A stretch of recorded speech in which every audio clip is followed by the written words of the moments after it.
Bon, écoutez, merci beaucoup. Bonsoir à toutes et à tous d'être là pour le séminaire du programme Richelieu, Histoire du quartier. Comme vous le savez, c'est un séminaire que nous avons lancé il y a 2 ans maintenant pour essayer de réunir les spécialistes, les expertes et experts autour de l'histoire du quartier, l'histoire des fonds qui permettent de documenter le quartier dans toutes ses transformations au cours du temps, depuis le XVIIIe siècle jusqu'au XXe. Le projet Richelieu, c'est de pouvoir offrir à la communauté scientifique, mais en fait à un public bien plus large que ça encore, la possibilité d'explorer des fonds iconographiques qui sont conservés par la Bibliothèque nationale, par la Bibliothèque historique de la ville de Paris, par les musées de la ville de Paris, par l'INHA, de pouvoir depuis une plateforme, explorer ces images qui documentent le quartier Richelieu. Et l'idée, c'est de ne pas limiter cette exploration des images à un seul type, mais de travailler sur des plans, des élévations, des photographies, des estampes, des cartes postales comme des menus, des catalogues qui ont été édités dans le quartier et qui parfois montrent aussi des vues du quartier. Bref, de montrer le foisonnement des images qui permettent de se représenter un quartier et de voir aussi comment la ville s'incarne à travers ses médias et ses représentations. Pour l'instant, nous sommes dans la phase du prototype, de la création du prototype, grâce au travail conjoint de Charlotte Duvette, chef de projet, et de Paul Kervégan, et de Justine Guin qui est présente ici aussi, enfin de toute une petite équipe d'ailleurs, et de Loïc Janson. Enfin, j'ai pas préparé toute la liste en réalité. Il y a toute une équipe et c'est un programme qui est porté en consortium par la BNF, par l'École des Chartes, par le Centre André Chastel, le Centre allemand d'histoire de l'art, l'INHA, avec le soutien de la Banque de France et de la Fondation des sciences du patrimoine. Et avec effectivement aussi le soutien de l'École polytechnique fédérale de Lausanne. Ça fait un projet collectif. Et comme déjà nous sommes collectifs dans notre ADN, nous avons aussi eu le plaisir au cours du séminaire d'inviter des chercheuses et chercheurs venant de différentes équipes de recherche, avec parfois des approches disciplinaires très différentes des nôtres, mais qui s'intéressent à la ville, à sa représentation, à sa transformation aussi dans sa reconstitution numérique, entre autres. Parfois, c'est pas uniquement de l'immatériel. Et je dois dire que ça fait depuis le début du semestre que nous attendons cette séance avec impatience, puisqu'aujourd'hui, il va être question du son. Et que c'est évidemment une dimension qui nous manque à nous dans le quotidien, puisqu'on travaille avec des images de différents types, mais pas avec des sources sonores. Or, aujourd'hui, avec Mylène Pardoen qui nous arrive du CNRS de la MSH Lyon, archéologue des paysages sonores, nous allons pouvoir peut-être entreentendre ce que ces images peuvent aussi nous livrer comme source sur ce qu'est le son dans la ville. Et c'est peut-être grâce à Mylène Pardoen que nous allons recouvrer Louis en explorant ces images. Je vous laisse donc tout de suite la parole. Merci beaucoup d'être là et d'avoir bravé toutes les complications d'accès, etc. Est-ce que vous avez besoin de... C'est capté peut-être? Oui, c'est capté. Ah, voilà. J'ai la réponse de la présence des micros. Je ne fuis pas les micros, mais en général, ils sont pas pour moi, ils sont pour ceux que j'enregistre. Bien, bonjour à toutes et à tous. Merci pour l'invitation. Comme j'expliquais juste précédemment, en fait, je suis venue, j'ai fait un regroupement de missions J'en ai profité pour aller sur Notre-Dame, puisque je suis expert scientifique sur le chantier Notre-Dame en tant que co-responsable du groupe de travail acoustique, paysage sonore pour le chantier scientifique CNRS, Ministère de la Culture et Notre-Dame. J'en oublie pas, parce que sinon je vais me faire taper sur les doigts. Donc j'en ai profité, et j'en ai profité également pour venir capter des gestes d'artisans qui œuvrent sur Paris. Alors je travaille aussi en France, hein, mais là j'en ai profité parce que c'était des métiers qui sont relativement rares et qu'ils étaient volontaires. Donc ça m'a fait faire des journées un peu denses. Et puis bon, j'ai eu droit quand même au tintamarre de la ville actuelle, avec tous ces mouvements sociaux. Donc vacarme, tintamarre, murmure, bruissement, ça tombait bien. Ça s'appliquait bien à la séance d'aujourd'hui. Alors, ce n'était pas pour retrouver les sons, mais moi, je vais essayer de retrouver les sons. Donc, je suis archéologue du paysage sonore, c'est-à-dire que j'étudie, j'analyse les ambiances sonores du passé, et que je fais un grand bond dans le temps, et j'en propose des modèles audibles, et on va voir le processus, on va voir comment ça s'articule. Donc, pour être bien certain de parler de la même chose, on va poser quelques petits jalons. Donc, ce qu'il faut savoir, c'est que l'archéologie du paysage sonore, c'est une discipline rare. Elle a émergé comme ça d'un seul coup en 2015. Donc, voilà, c'est relativement récent. Et qu'il y a peu d'ouvrages qui en parlent. Donc, vous avez l'ouvrage de Raymond Murray-Schaeffer, le paysage sonore, qui est bien, il pose les fondements. Donc, voilà, on a toutes les bases, elles se trouvent là-dedans, sauf que c'est pour des paysages plutôt contemporains, donc à partir des années 70. Or, moi, ce que je préfère, c'est analyser les paysages quand il n'y a pas encore de moyens de captation et de diffusion.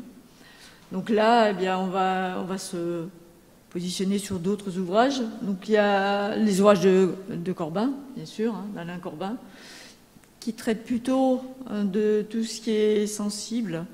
Or, moi, je suis dans la sensorialité. Alors, vous allez me dire, ouais, c'est à peu près pareil. Oui et non, parce qu'il y a une part très émotionnelle qui reste présente, alors que moi, je parle que des sens. C'est ce que j'entends, c'est pas l'émotion que je vais rattacher à ce que j'entends. Si ça vibre chez vous, c'est bien. Moi, ce que je vous fais écouter, c'est quelque chose de relativement... J'essaie de neutraliser le discours, puisqu'on est sur quelque chose qui s'écoule. Je vais essayer de neutraliser ce discours pour que chacun d'entre vous, vous puissiez picorer. Vous allez voir, on va avancer doucement dans le sujet. Et donc, sur ce plan-là, il y a un autre ouvrage qui, lui, alors, il est complètement usé, le mien, pourtant je fais très attention à mes ouvrages. C'est « Débrouiller les sons dans notre histoire » de Jean-Pierre Guton, un Lyonnais. Et là, je me suis dit, oui, il commençait à avoir matière à faire sur ce que je ressentais. Et bien sûr, ce que je ne vous ai pas dit, c'est que je suis docteur en musicologie, donc des ouvrages en musicologie, il y en a quelques-uns, et notamment les ouvrages de Schaeffer, donc l'objet sonore, sur lequel, là aussi, on pouvait grappiller des petites informations. Donc avec ces quelques ouvrages-là, on pouvait commencer à penser archéologie du paysage sonore. Qu'est-ce qu'un son? Là, on rentre dans quelque chose de difficile. Vous allez voir, c'est simple, c'est toujours par trois. Un son, il y a trois facteurs. Pour avoir un son, il faut un émetteur. J'ai émis un son. Il faut un milieu porteur, ça tombe bien parce qu'il y a de l'air. Donc vous l'avez entendu, et vous l'avez entendu parce que vous avez des récepteurs, des oreilles. Donc c'est simple, il faut toujours trois éléments pour qu'on puisse avoir un son. À partir de là, il y a son volume sonore. Il est important puisqu'à un certain volume sonore, soit on va abîmer ses oreilles, soit on fait abstraction de tout. À titre d'information, le chantier Notre-Dame aujourd'hui, c'est un chantier contemporain et on est à 80 décibels. C'est fort, Donc ça veut dire que les artisans qui travaillent sur le chantier, ils sont obligés de travailler avec des protections auditives. Ça veut dire qu'ils ne s'entendent pas travailler. Ce qui est très pénalisant pour eux. Quand on parle avec eux, ils nous disent, texto, nous sommes aveugles des oreilles. C'est très pénalisant. Donc vous voyez que là, l'échelle de son, il est important. Donc c'est quelque chose qui est à prendre en compte quand on travaille dans le son. C'est-à-dire s'il y a quelque chose qui vient gêner la captation, on ne demande pas forcément à ce qu'il y ait un silence absolu, mais par exemple ici, vous avez ce moteur là-haut qui tourne. Donc pour faire une captation ici, on est obligé de faire abstraction de ce moteur-là. Donc on va choisir des micros qui sont complètement différents et qui vont essayer de... Oui, il fait du bruit. Et je suis sûre que quelqu'un qui travaille depuis ce matin, ce soir, il va avoir une grosse tête comme ça. C'est pas forcément bruyant, mais c'est permanent. C'est ce qu'on demande à un moteur, c'est cette permanence, mais qui nous use aussi. Et puis, au niveau de la caractéristique du son, il y a des sons qu'on entend et des sons qu'on n'entend pas.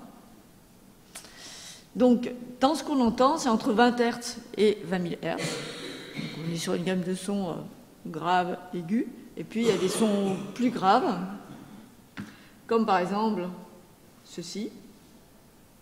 On croise les doigts.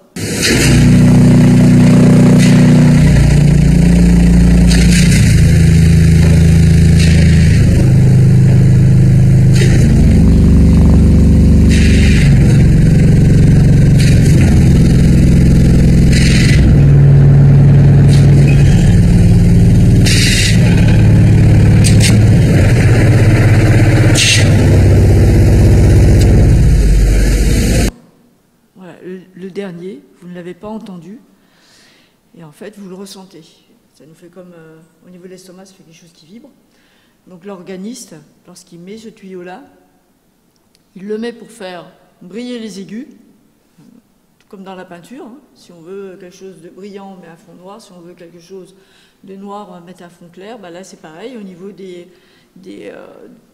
tuyaux d'orgue, si on veut avoir une musique très brillante, il va nous mettre ces infrasons, ces sons qu'on n'entend pas, mais qui sont présents dans la nature.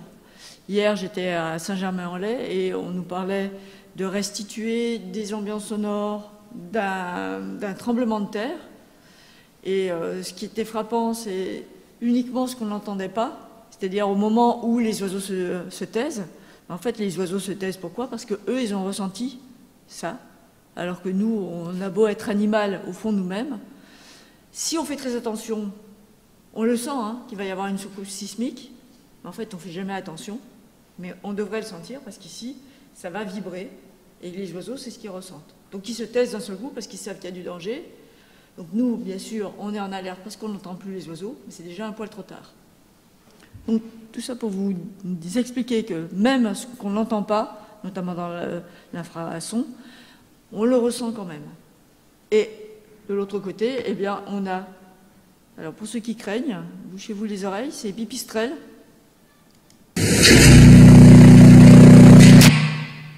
Flûte. Ah ah, c'est coquin ce machin.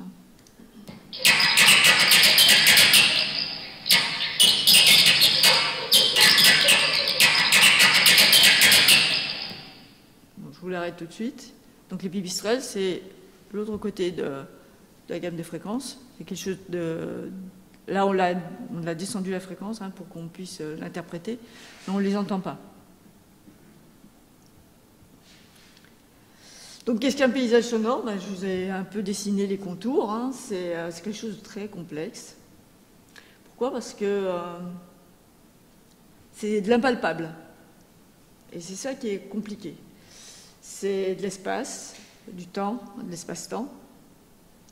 Il y a des phénomènes qui sont présents, des phénomènes naturels, bien sûr, le vent, la pluie, des phénomènes qui sont liés à la nature. Et il y a tout ce qui est lié à l'acoustique. Alors moi, je ne suis pas acousticienne, mais avec Brian Katz, par exemple, pour Notre-Dame, on travaille main dans la main. Donc les acoustiques, elles sont importantes puisqu'elles vont qualifier le son. Il y a tous les bruits des humains. notamment, alors pas seulement la pollution, les bruits des artisans et tout, mais tout ce qu'il y a aussi, lorsqu'on va étudier un quartier, ce qu'on appelle les sémiologies, par exemple les cloches des églises, qui sont très présentes. Hein. Donc ces sémiologies, elles appartiennent au paysage sonore. Donc je vais chercher, je vais pister les indices sonores dans différentes sources. Des sources hétérogènes, on verra ça.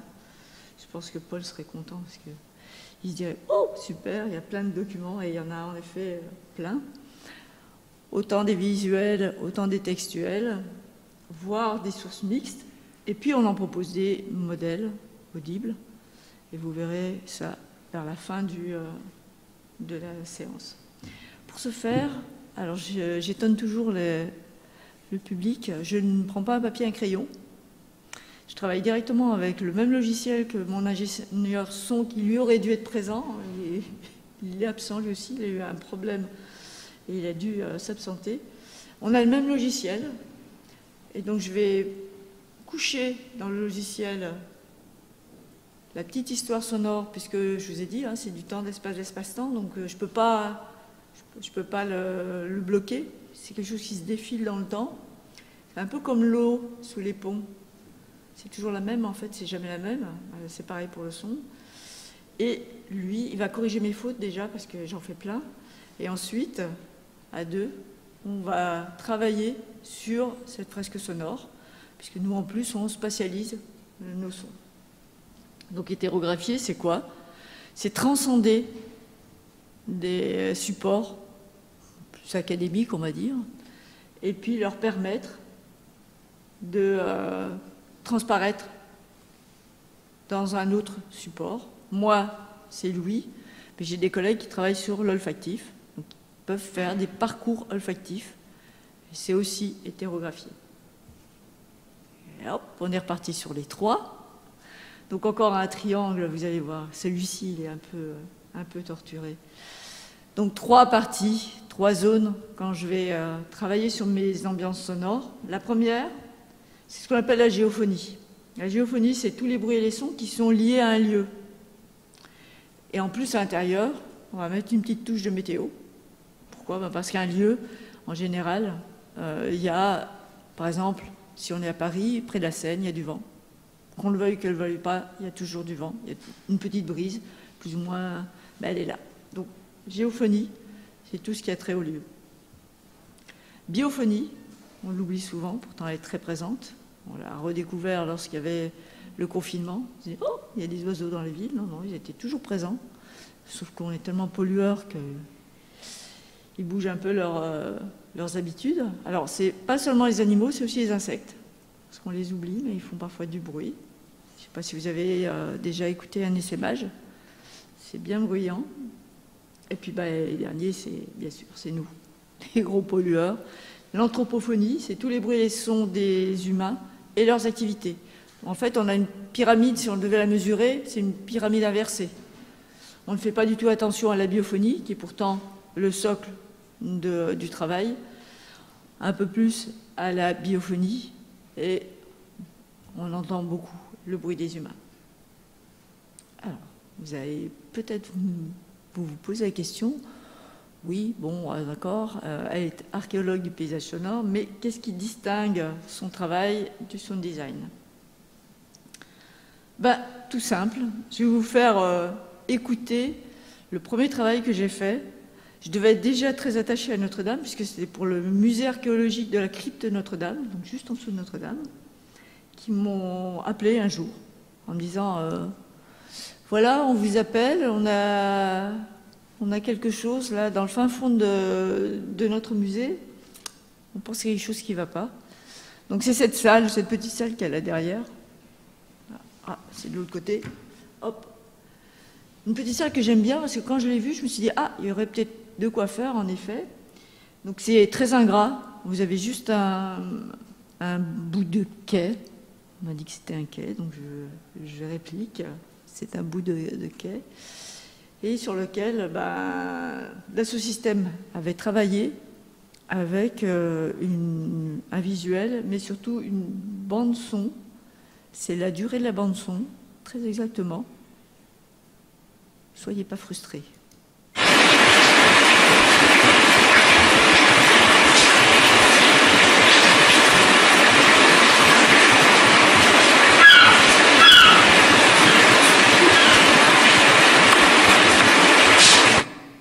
Voilà, ça c'était la boucle. Quand on travaille pour un musée, on travaille avec des boucles. C'était la durée de la boucle. Donc vous imaginez déjà la mouette qui couine toutes les 30 secondes. En fait, c'est un ressac. Et il y a une mouette. Et il n'y a pas de mouette avant le XIIIe siècle à Paris. Je pense que c'est sorti. Non, c'est pas sorti. Il ne veut pas me le prendre. Pourquoi il ne veut pas me prendre mon affichage? Il est bloqué. Ah, ben voilà. Voilà, c'est un ressac, c'est pas une rivière qui coule, et il y a une mouette. Donc j'ai dit oui, en effet, il y a peut-être un petit souci. J'espère que personne ne fait partie de la SPA, parce que je dis toujours, j'ai sorti mon fusil, j'ai tué la mouette. Donc, je vous promets, je n'ai pas tué la mouette, mais j'ai fait une grosse recherche. Moi, je ne suis que archéologue du paysage sonore, et donc j'ai trouvé le spécialiste de port fluvial qui se trouvait justement à Lyon, et puis on a échangé longuement. Donc j'ai travaillé cette fresque sur 3 parties. Donc là c'était 30 secondes la boucle. Moi j'ai fait 3 fois 1 minute 30 parce que plus court c'est plus compliqué pour raconter ce qui se passe sur un lieu, surtout quand il est complexe.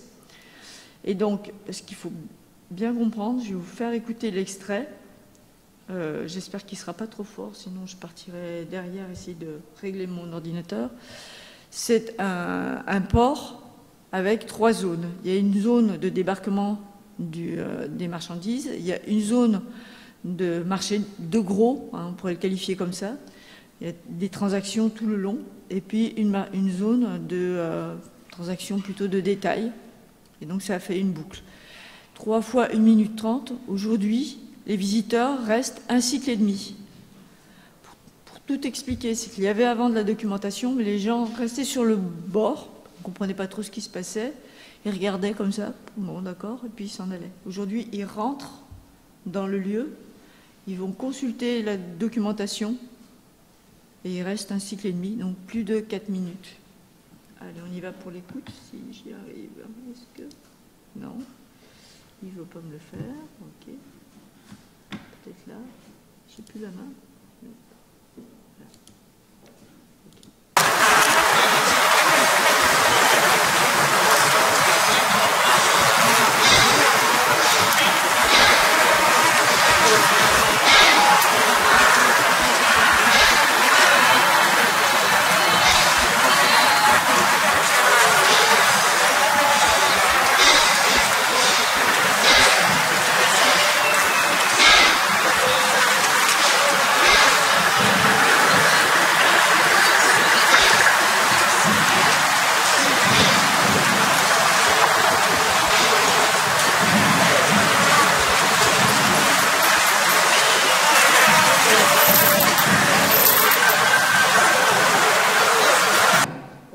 Voilà. Cette séquence-là, je récupère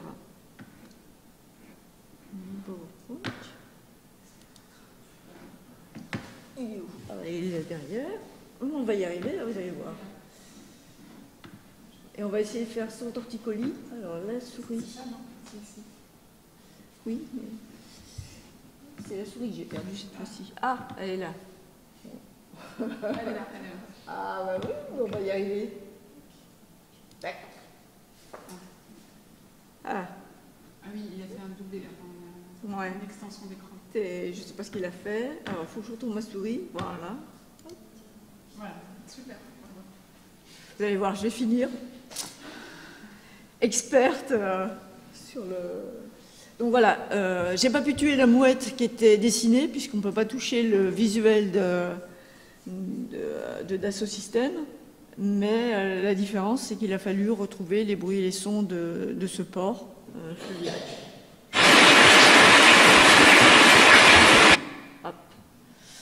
Donc comment s'articule cette découverte et cette restitution d'ambiance sonore? Déjà, comme je vous l'ai dit, je ne travaille jamais toute seule. Systématiquement, je vais solliciter des collègues. Alors, je ne leur demande pas d'aller me chercher les indices sonores, mais par contre, je leur demande de me fournir des pistes, des documents qui leur semblent les plus intéressants ou les plus pertinents pour aller chercher ces indices sonores. Moi, je vais chercher les indices sonores, mais je vais pouvoir réfléchir à ce qui me procure. Donc, vous voyez que c'est une recherche qui est transdisciplinaire, et aujourd'hui, c'est même une transdiscipline hybride, puisque je suis obligée de m'acoquiner avec des sciences dures, notamment un ingénieur son, pour aller de la captation jusqu'à la diffusion. Et c'est la totalité qui fait que la discipline d'archéologie du paysage sonore est intéressante.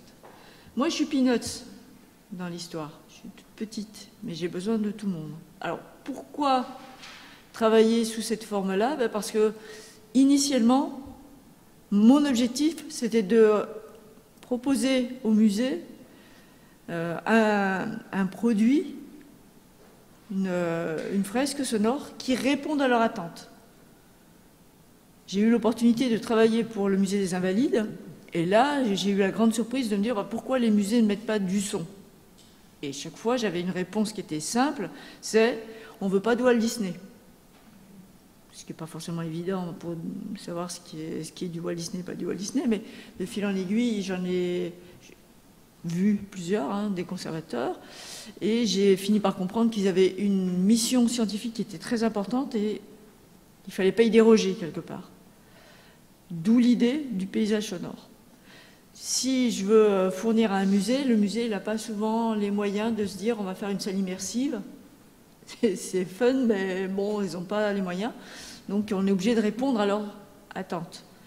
De ce fait, on part sur des cadres où on peut descendre assez rapidement des modèles pour répondre à leurs demandes. Par exemple, à la dernière exposition que j'ai faite à Besançon, ils n'avaient rien. Donc on a fait avec ce qu'ils avaient, c'est-à-dire pas grand-chose. Après, c'est encore par trois.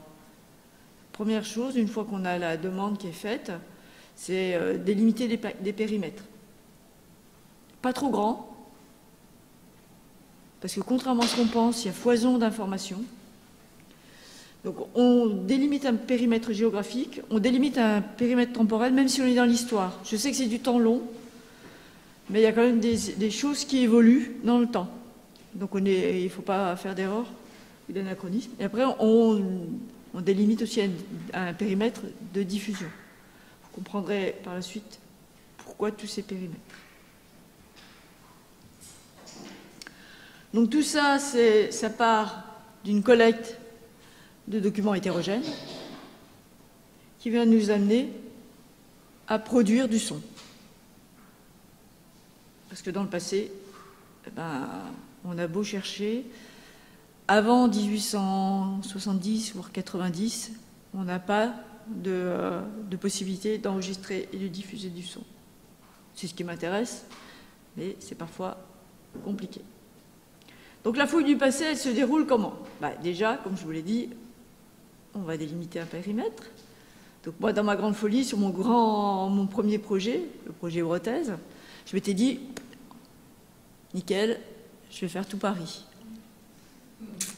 Donc, tout Paris, c'était pas faisable pour plein de raisons. Déjà, en 2015, il était impossible de faire écouter une fresque sonore sans avoir un support visuel.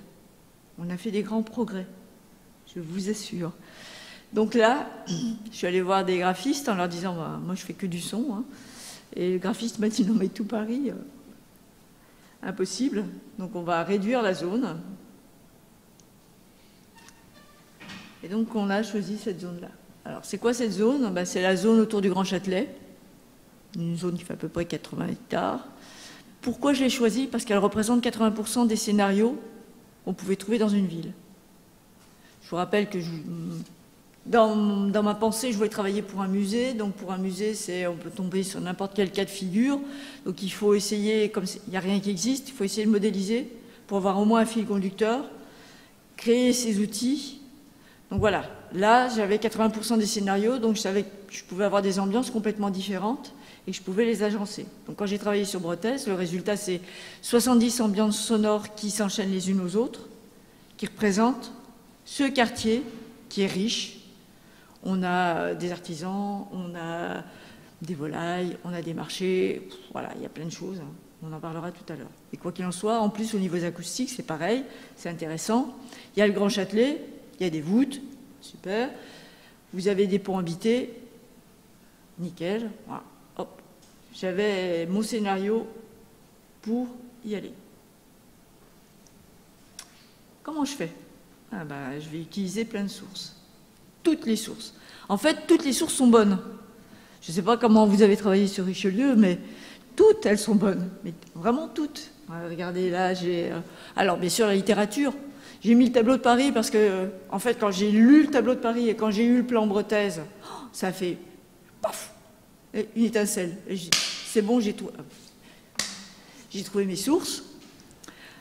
Mais au-delà de la littérature, vous avez, par exemple, tout ce qui est testament. Mais c'est super. On sait comment c'est à l'intérieur des maisons.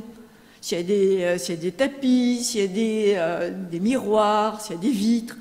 Donc là, pour les acoustiques, mais c'est le paradis.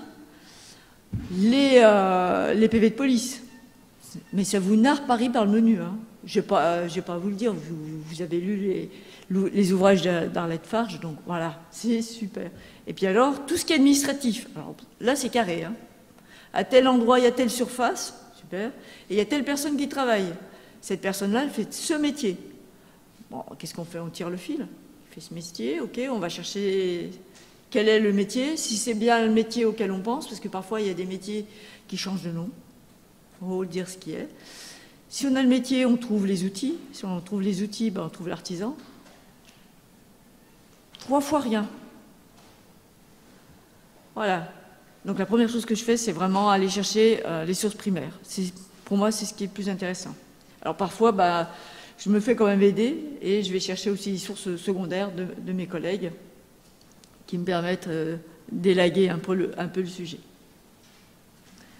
Qu'est-ce qui m'a passé là? Voilà, c'est une source administrative. Donc vous voyez qu'on a la localisation des orfèvres sur le pont au change. Donc on sait combien il y a d'orfèvres. Donc quelles sont les ambiances sonores qu'il peut y avoir sur ce pont au change? Ensuite, on a tout ce qui est visuel. Bon, là aussi, on va s'appuyer sur tous les éléments possibles. Donc bien sûr les tableaux.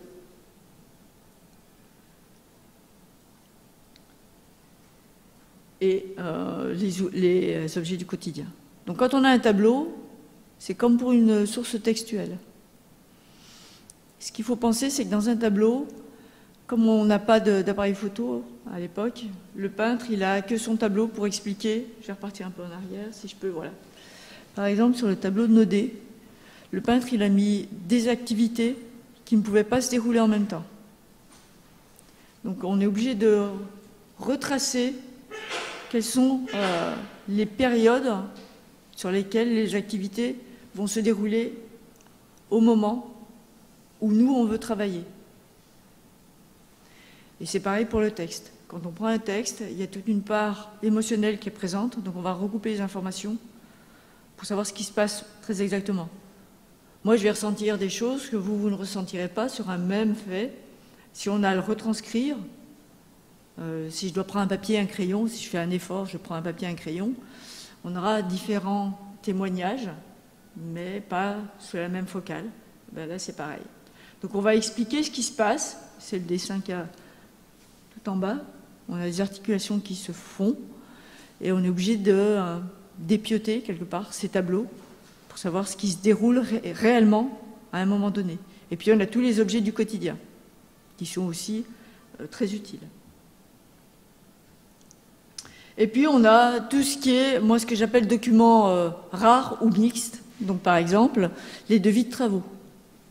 Mais c'est sublime. Parce que les devis de travaux, non seulement tout est expliqué, mais vous avez la matérialité et puis l'élévation. Comme on est sur du quotidien. Alors les hôtels particuliers, on a des plans. Hein. Des plans, les matériaux, les devis, tout. Mais sur du quotidien, on n'a pas Sur du bâti, du commun, on ne l'a pas. Mais les devis de travaux, ils nous amènent cette vision, cet élément, cette information que sans ça, on n'aurait pas.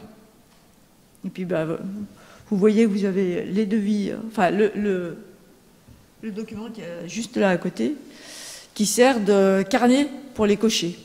Donc, vous avez le nom de la rue, le quartier, la longueur et le nombre de carrosses qui passent en vis-à-vis. C'est bien, hein, parce qu'à l'époque, je ne sais pas si vous avez déjà regardé les plans de l'époque, on a un petit doigt tout long, que la rue, elle soit épaisse ou pas épaisse.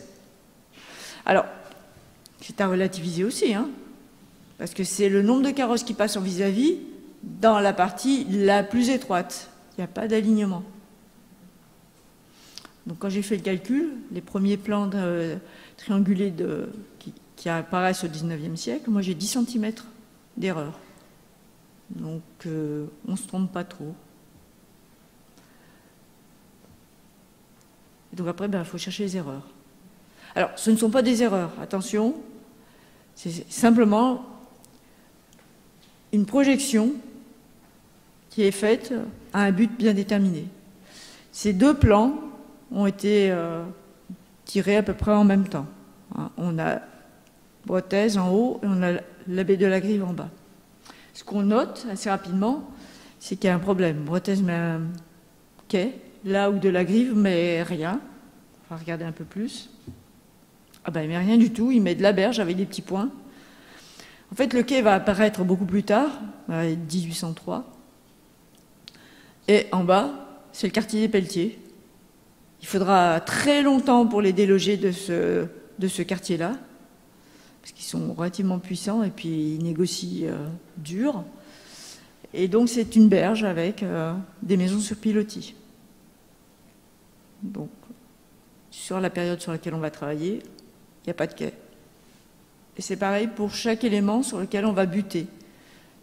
Lequel est le plus proche de la réalité de l'époque, pas forcément dans la discussion, la destination du document. Puis on va pousser le bouchon encore plus loin, hein, puisque je vous ai parlé des acoustiques. Voici le Paris de l'époque, donc deuxième moitié du 18e. Ça nous donne ceci. Donc vous voyez que c'est assez bousculé, hein. On a des petits monticules à droite à gauche. Pour faire simple, le Grand Châtelet est dans une cuvette. Et tout ça, ça a une incidence sur les acoustiques. Aujourd'hui, si vous allez de la mairie de Paris au Louvre, c'est relativement plat. Haussmann a fait son travail, il a rasé tout ce qui dépassait et il a comblé tout ce qui était en creux. Donc, qu'est-ce qu'une acoustique de rue? Eh bien, c'est l'élévation, sa largeur, les matériaux. Donc, si c'est lisse, si c'est pas lisse, tout ça, c'est une incidence sur le son. Par exemple, là, c'est pavé, le son, il va rebondir dessus. Pour peu qu'il y ait de la pluie, je ne vous explique même pas. Les éléments architecturaux, voilà, ils sont petits, mais ils peuvent être beaucoup plus importants. Et puis, la forme. Donc, en V, le son, il va plutôt avoir une tendance à s'échapper. En U aussi. Et puis, en V inversé, eh bien, en V inversé, c'est en encorbellement, hein. Donc là, le son va rester sur le sol. Et ensuite, on dresse des cartes, plein de cartes. Donc ça, c'est un premier jet. On fait des cartes biophonie, géophonie, anthropophonie. On peut aller loin dans la précision pour comprendre comment résonne, sonne, vit, bruisse un quartier. On en fait un millefeuille. Et je fais un carottage. Sur ce carottage, je vais donc avoir la géophonie, la biophonie et les activités. Ça, c'est déjà compliqué. Alors, le plus compliqué, c'est de retrouver les sons du passé dans notre présent. Puisque la spécificité de mon travail, c'est bel et bien de retrouver ces sons et de les agréger pour créer une petite fresque sonore. La réalité du terrain, d'ailleurs j'ai la tenue du chercheur sur le terrain, chaussures de sécurité, j'ai parfois le casque, enfin, je ne suis pas toujours très propre, parfois on est en combinaison de travail, pas seulement à Notre-Dame, contrairement à ce qu'on pense. La réalité du terrain, c'est celle-ci, c'est-à-dire qu'on va aller chercher des sons là où ils se situent, on va les débusquer. Donc par exemple, pour les cloches médiévales de Notre-Dame, nous sommes allés à Sens. On y était il y a à peine 15 jours. Donc à Sens, les cloches, elles ont les mêmes caractéristiques. Et en plus, on peut vraiment s'amuser avec les cloches comme on veut. On nous donne les clés. Ça y est, on peut faire des plénums. Ça ne dérange personne dans la ville. Une fois qu'on a fini nos séances, à part cette fois-ci où on a eu un petit souci, donc les cloches ont sonné pendant 20 minutes, c'était involontaire. En même temps que la manif sur le... Donc voilà, le doigt de Dieu avait pointé tout ça, donc tout le monde était assez sur ses ergots. C'est une exception, mais on peut faire sonner un plénum. Donc un plénum, c'est toutes les cloches en même temps. On peut les faire sonner pour faire nos captations. On peut aussi aller capter des véhicules hippomobiles. Donc là, on a des réseaux. Là, vous voyez, c'est marqué réseau de X points. Donc les points, c'est le nombre de micros que l'on va positionner. Donc on dresse des réseaux et puis on va pouvoir capter le passage de la calèche, du tombereau ou d'un autre véhicule. Et puis sinon, on va souvent à Guédelon, j'y vais la semaine prochaine, et là, on capte les gestes des artisans. Ça nous fait du matériau qui est le plus proche possible de ce que l'on recherche. Alors, vous allez me dire, elle fait que ça? Ben non, parce qu'on est demandé sur d'autres terrains. Là, vous voyez, on va aussi capter des machines, donc plus ou moins importantes. Le fameux bistanclac lyonnais, donc le métier à tisser manuel, qu'on a retrouvé en état de marche à Charlieu, donc on est allé faire une captation. Une rubanière qui nous était demandée, par exemple, pour le musée des Beaux-Arts et d'Industrie de Saint-Étienne. Donc là, on a fait une captation à 20 points. On a positionné des micros un peu partout. Et puis, on fait des captations plus espacées de gestes complètement différents, comme la forge ou d'autres. Alors, qu'est-ce qu'on a comme micro? En fait, on a beaucoup de micros. J'aurais peut-être dû ramener l'une de mes mallettes, mais elles sont un peu lourdes. Donc, on a des micros pour les objets sonores et on a des micros pour les ambiances. On est obligé de mixer un peu les deux. Donc, pour les objets sonores, on a vraiment plein de micros. Le tout petit, noir, qui se situe là, qui est un micro AKG, c'est un surfacique. C'est celui qui va nous permettre de capter à l'intérieur même de la matière. On le pose et on entend la matière qui se transforme et on entend le geste de l'artisan. Celui-là est super parce que si on est sur une ambiance très forte, comme à Notre-Dame par exemple, puisqu'on va capter le geste de l'artisan dans une ambiance qui fait 80 décibels, autant vous dire que les micros extérieurs, on fait une croix dessus. Hop, on pose ce micro sur l'objet sur lequel l'artisan travaille et on peut avoir son geste. Vous avez le micro très très long, c'est un micro canon. En fait, celui-là, on ne s'en sert presque pas parce qu'il cible trop. On en a un plus petit, à peu près grand comme ça, mais c'est aussi un micro canon sur lequel on va cibler le geste de l'artisan. Parce que quand on capte le geste de l'artisan, c'est souvent moi qui suis perche-woman, ou perche-man, comme vous voulez. Je suis à ça du geste de l'artisan. Donc, par exemple, pour un tailleur de pierre ou pour un forgeron, il y a une confiance qui s'établit entre l'artisan et moi, et puis je suis à ça. Donc, si le ciseau rate, c'est à moi à savoir quand il va rater son geste, mais ça nous permet d'avoir des captations très très proches. Si j'avais à jouer avec cette espèce de grand micro-canon, ça ne serait pas possible. Ensuite, il y a des micros un peu plus courts, on va dire, mais qui ont des directivités complètement différentes. Donc on a des directivités très grandes, Par exemple, je suis sûre que vous faites des visios, et donc vous posez des micros pour que la salle puisse dialoguer. Donc ça, c'est des micros qu'on appelle omnicardioïdes, c'est-à-dire qui prend tout ce qu'il y a tout autour. Donc nous, on en a aussi. Ça nous permet notamment d'avoir des ambiances, ce qu'on verra tout à l'heure. On a des micros qui sont plus ou moins resserrés par rapport à ce qu'on va chercher. Et puis on a des petits micros, comme vous voyez ici, qui nous permettent de ne pas gêner, par exemple, quand on est sur les animaux. Comme ça, ils sont... Donc on a des supports HF, émetteurs, récepteurs, et comme ça, l'animal, il n'est pas gêné dans ses déambulations. Ensuite, on a tout ce qui est ambisonique. Donc en plus des omnicardioïdes, on a ces micros assez étranges avec plusieurs têtes. Donc nous, on n'a que 4 têtes. Mais par exemple, mon collègue Brian, il en a à 32 têtes. Donc ça fait c'est assez lourd. Nous, 4, ça nous suffit. Donc chaque tête, c'est une voix. Et ça va nous permettre d'avoir 4 voix différentes pour avoir à peu près le volume.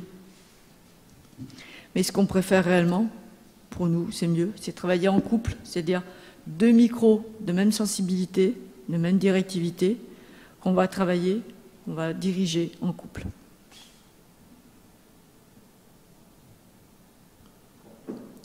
Une fois qu'on a tout ça, on va devoir les diffuser. Donc pour la diffusion, on a 2 options. On a une option, le binaural, qui est une diffusion au casque. Donc c'est placer des sons tout autour de l'auditeur avec une latéralisation et une élévation. C'est bien parce que tout le monde peut se trimballer avec ceci et un casque, puisque le binaural peut passer par le téléphone.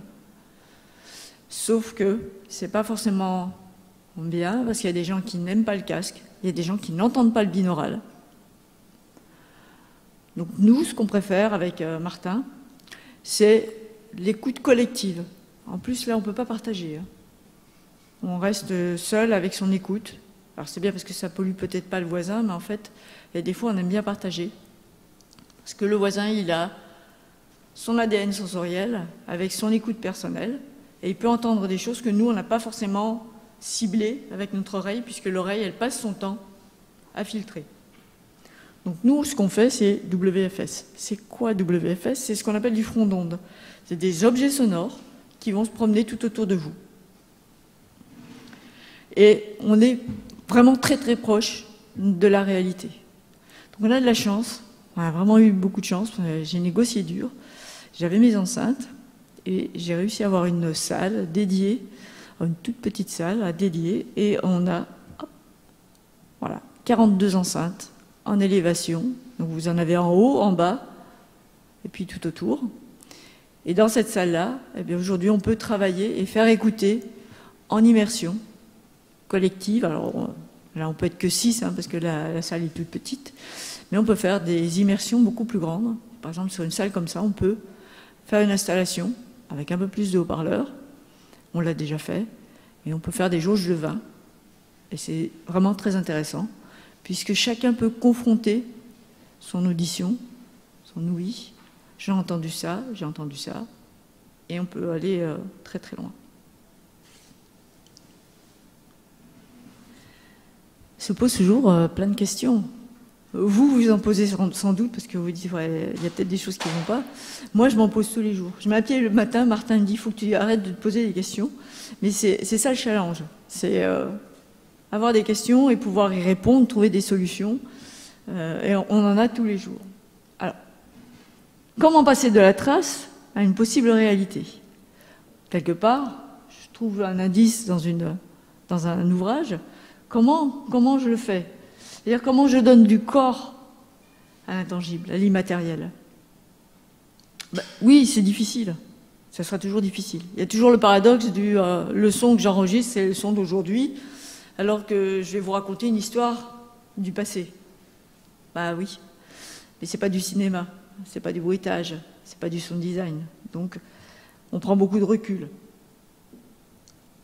On ne peut pas le figer, ce son. Parce que sinon, je dis toujours, hein, quand j'ai des classes, ça fait comme le moustique sur le pare-brise, hein, un son. On peut, mais il ne bouge pas, on ne l'entend pas. Je ne sais pas si vous avez regardé les sonogrammes, c'est difficile.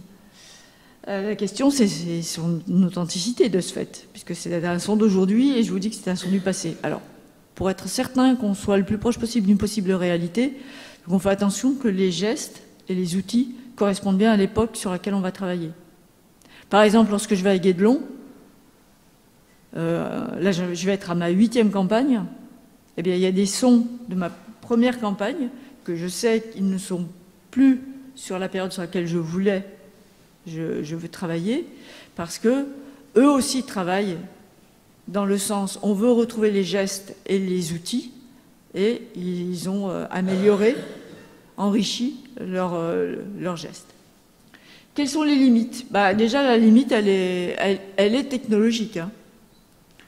Parce que, par exemple, aujourd'hui, avec Martin, on est obligé de coupler nos 2 machines pour pouvoir travailler. On n'a pas suffisamment de puissance de calcul. Les micros. On rêve de micros qui n'existent pas. Donc on a aussi ce frein. Est-ce qu'il faut tout restituer? Ah, c'était la grande question hier. Est-ce qu'il faut tout restituer? Non, je ne pense pas. Mais répondre ou tenter de répondre à toutes les demandes qui nous arrivent, oui. Et comme c'est une nouvelle discipline, tous les champs des possibles s'ouvrent à nous. Hein. Donc voilà. Où s'arrête le scientifique et l'artiste? Oui, il y a une part d'artiste, je suis obligée d'avouer, puisque je vais vous raconter une histoire qui est le plus proche possible d'une possible réalité, mais il y a un aspect quand même narratif. Il y a une toute petite part fictionnelle aussi. Je prends par exemple Notre-Dame. J'ai travaillé sur la restitution du chantier de construction de Notre-Dame, 1170. Ok. Les archéologues, tous nos collègues, ils ont travaillé là-dessus. Ils savent le nombre de pierres, ils savent ce que c'est comme pierre, ils savent le nombre d'artisans. Et nous, on pose la question, qui tue? Ils travaillent comment sur le chantier? Comment il est organisé, le chantier? Mais nous, on cherche du son, on a besoin de savoir où sont les forgerons, où sont les charpentiers, où sont les tailleurs de pierre. Et ça leur pose un vrai problème. Donc moi, quand j'ai travaillé sur ce chantier-là, je suis partie d'une hypothèse. Qu'est-ce que j'ai fait? Je vais sur le terrain, je vais à Guédelon, ou je vais à Montcornel, qui sont des chantiers exploratoires, et je regarde comment ils travaillent. Ils ne font pas appel au moteur. Donc il n'y a que la force animale et que la force humaine. Comment ils ont articulé leur chantier pour aller dans l'économie? Il ne faut pas que le soir soit cassé pour avoir fait trop de trajets, par exemple, avec les pierres. Donc, voilà, j'ai étudié, j'ai regardé, j'ai observé, et j'ai fait une projection. Donc, je ne mens pas, je dis oui, c'est une hypothèse. Si quelqu'un un jour me dit, sur le chantier Notre-Dame, on a trouvé très exactement où se trouvaient les forgerons, les cordiers, ok, d'accord, on y va. Nous, on va remettre nos sons et on va les réagencer pour que ça corresponde à ce qu'on a trouvé. Aujourd'hui, c'est une hypothèse de travail. Et puis, il y a cette part de... Je vous présente 4 minutes, 6 minutes, 3 minutes. Vous vous rendez compte sur le nombre de combinaisons qu'il peut y avoir? J'ai fait un choix arbitraire, c'est vrai. Mais je suis obligée de le faire pour vous faire écouter quelque chose. Et si ça ne dure pas plus longtemps, c'est parce que pour le concocter, ça nous demande beaucoup de temps. Voilà, vous avez quelques chiffres, parce qu'on me demande toujours des chiffres. Voilà. Pour 4 minutes, pour la restitution du chantier de Notre-Dame, c'est 290 heures de fouille, 22 jours de captation sur le terrain, et 190 heures ensuite de travail en commun avec Martin pour articuler cette fresque sonore et la rendre spatialisée. Parce qu'en fait, ce qui se passe, c'est que chaque son est distribué dans l'espace. Donc par exemple, quand on va mettre des tailleurs de pierre, on va regarder comment ils travaillent, comment arrivent les pierres, où ils peuvent être débarqués sur le terrain et comment on travaille sur cette spatialisation. Tout ça pour 4 minutes. Donc je pense que la question qui peut-être vous titillait en vous disant « Est-ce que vous travaillez sur le cinéma ?» Non, vu le coût, c'est pas la peine, puis ils n'ont pas besoin de ce détail-là. Le jeu vidéo non plus, c'est pas la peine. En guise de conclusion, eh ben, une restitution, d'une manière générale, c'est beaucoup d'indices, beaucoup. Il faut déconstruire les narrations, celles qui nous arrivent du passé. Il faut essayer de comprendre pourquoi ils nous les racontent sous cette forme-là, reprendre toutes les informations et puis reconstruire quelque chose d'audible, pas à nos oreilles, mais d'audible pour être le plus proche possible d'une possible réalité. Donc ça veut dire prendre de la distance. À chaque fois qu'on a un document, c'est OK. Qu'est-ce qui est de l'émotionnel ou qu'est-ce qui est, par exemple, sur un tableau, de la temporalité sur laquelle on voit l'activité qui se fait et qu'est-ce qui ne l'est pas. Ensuite, ce qu'il faut bien comprendre, c'est que le son permet de recontextualiser finement une action, un objet, tout ça. Il n'y a pas besoin de mots. Je vois par exemple dans un musée, on met du son, il n'y a pas besoin d'un cartel super développé. Là où il faudrait expliquer des actions, hop, on envoie le son, et le son, il explique, il parle.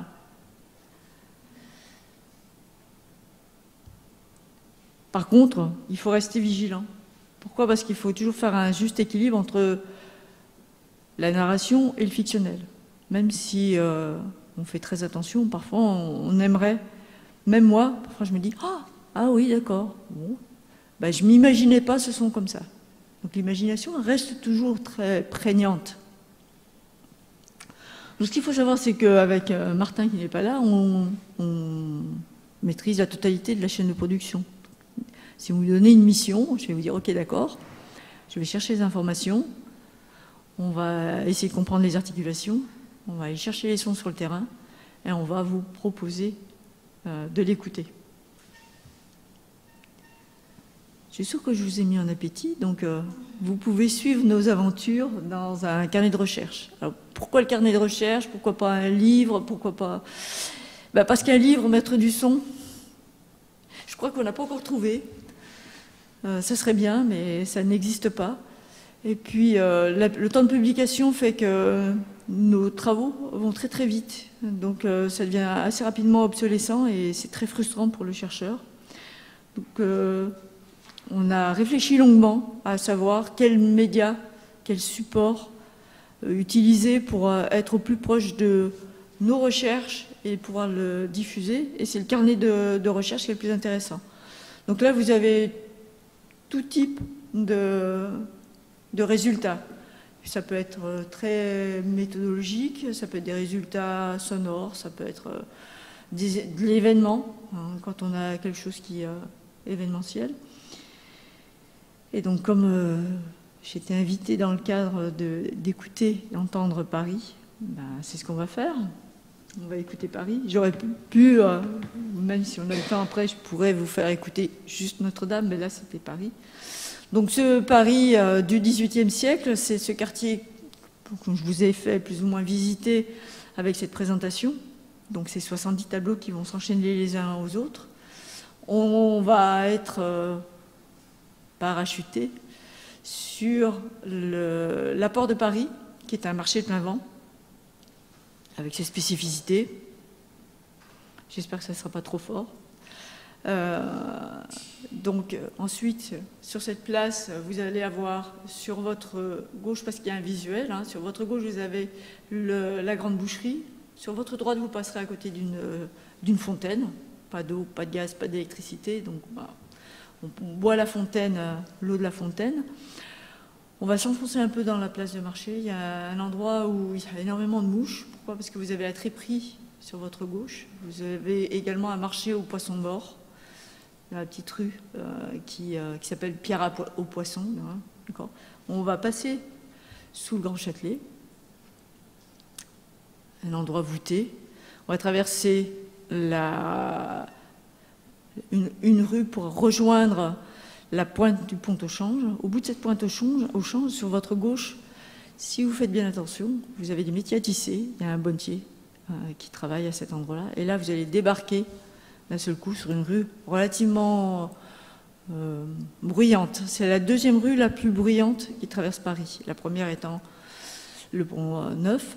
Cette rue-là, elle est bruyante. Pourquoi? Parce qu'elle fait le passage entre l'île de la Cité, où il y a le palais de justice, et donc le Grand Châtelet, où il y a à la fois le commissariat et les geôles, la prison. Donc on a beaucoup de passages, notamment avec des véhicules qui s'appellent des vinaigrettes, une sorte de demi-carrosse avec un brancard. Au lieu d'avoir un animal, c'est des humains qui les tirent et qui les poussent. Donc voilà, beaucoup d'activités artisanales. On va rentrer dans un des magasins et on va aller écouter ce qui se passe sur la Seine. Donc sur la Seine, vous aurez bien sûr le quartier que vous avez vu, avec les pelletiers, les postiers. Ensuite, vous allez avoir la pompe Notre-Dame de Moulins, relativement bruyante, et les activités des lavandières. Ensuite, on va remonter à nouveau. On fera une petite halte du côté du passage marchand couvert. Donc là, avec un imprimeur, on a retrouvé sa production, on a trouvé sa localisation, les machines qu'il utilisait. Hop, on remonte encore. Donc sur cette rue de Gesvres, c'est une rue qui est très passante et qui est aussi très passante, puisqu'il y a de nombreux accidents. Donc vous entendrez un accident. On va continuer sur la rue de la Joaillerie. Avec un nom comme ça, vous pouvez avoir les yeux qui brillent, mais en fait, vous aurez non seulement les yeux qui ne brillent pas, mais le nez pincé. C'est l'une des rues les plus sales de Paris. Sans colle aux chaussures, il y a des mouches. Pourquoi? Parce que vous allez vers la triperie et vous reviendrez à votre point de départ. Vous êtes prêts? Alors, on va essayer de lancer la vidéo.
Si je retourne ma souris, c'est bon. On est parti. Hop.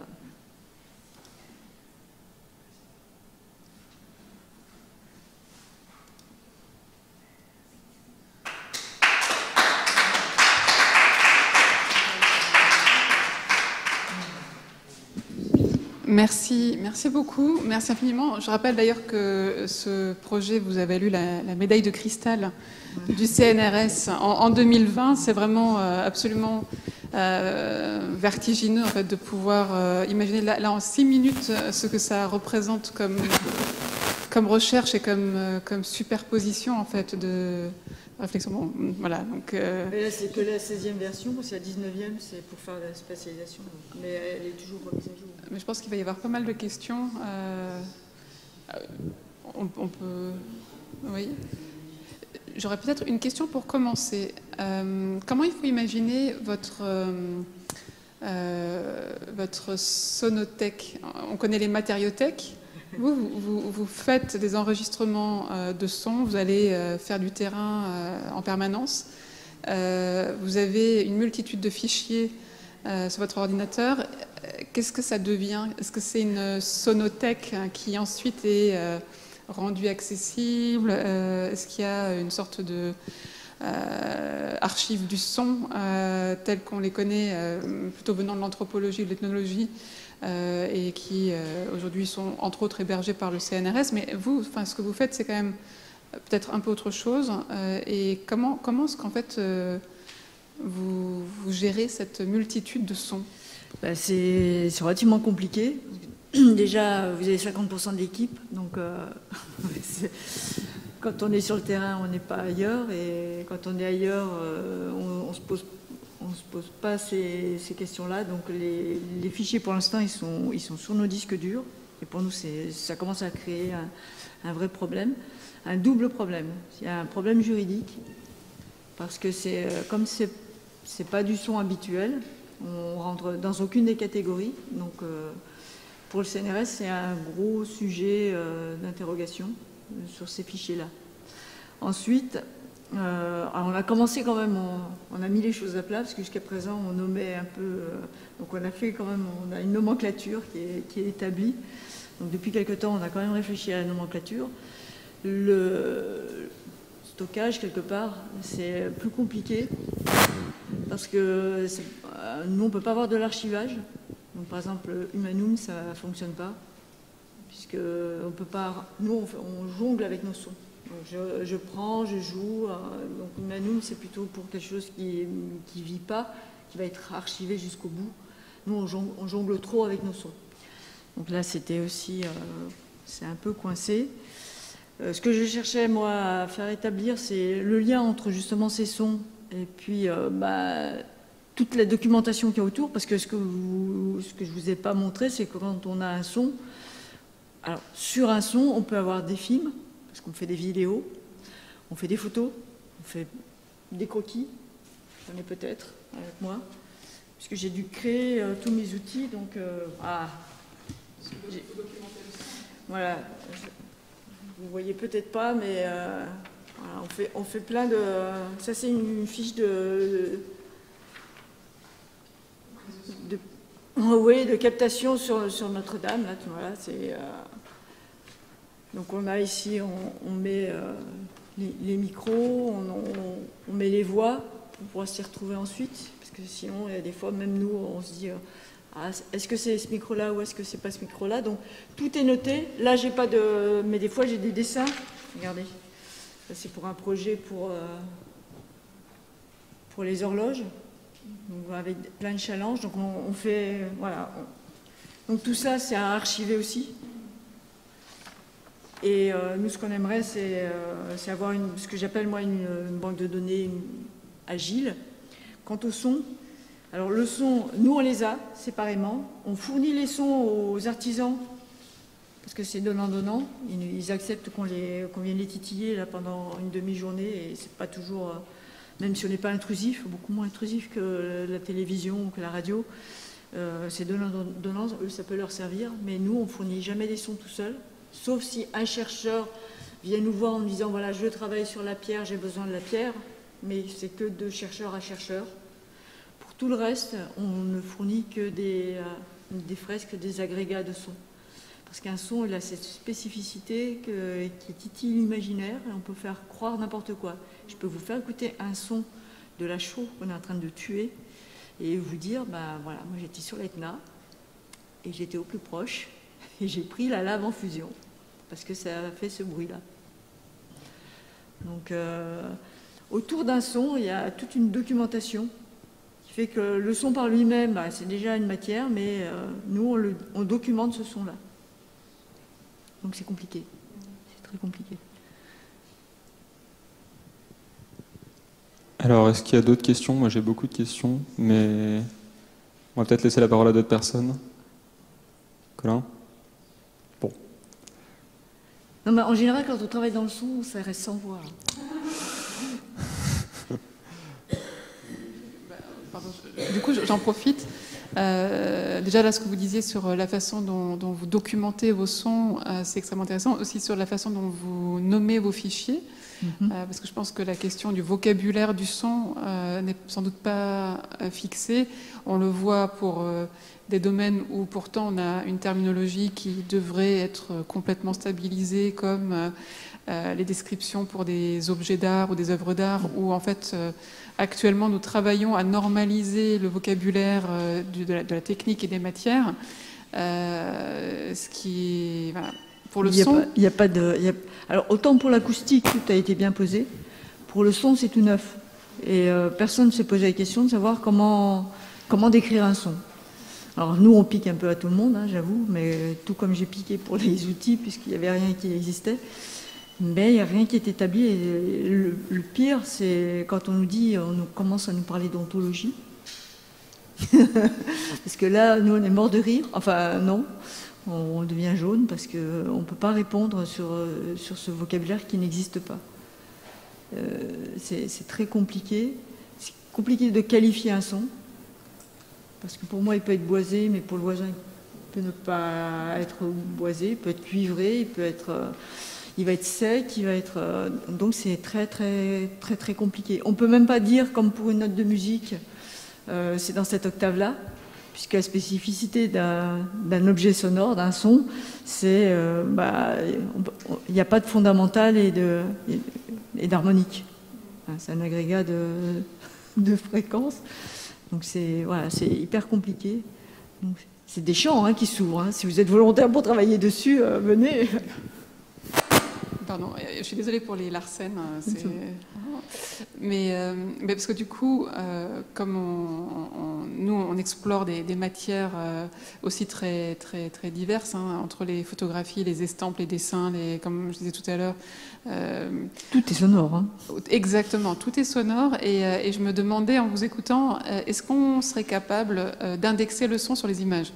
C'est-à-dire à un moment donné, de se dire où sont, par exemple, les sources sonores dans cette vue de la place de la Bourse. On en parle souvent parce que là actuellement donc on est dans une reconstitution en 3D d'une partie de la place de la Bourse, hein, Colin Prudhomme qui est derrière en stage avec nous, et quand on regarde les images on se dit mais en fait il y a plein de sources de sons. Alors non seulement tout ce que vous avez décrit sur votre photo, mais on essaye d'imaginer les cochers qui sont là, qui attendent, qui se parlent les uns les autres, les boursicoteurs qui arrivent et qui aussi sont engagés dans des discussions vives, le café à côté.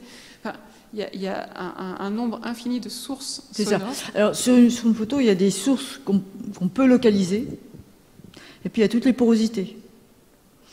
Et quand on écoute, attention quand vous sortirez, hein, parce que je sens que vos oreilles vont chauffer, le regard, lui, il va pouvoir signifier le son, mais il y a tous les sons qui nous arrivent et qui sont du hors champ, hors champ visuel, mais aussi hors champ de l'oreille, mais qui arrivent aussi par porosité et qui viennent.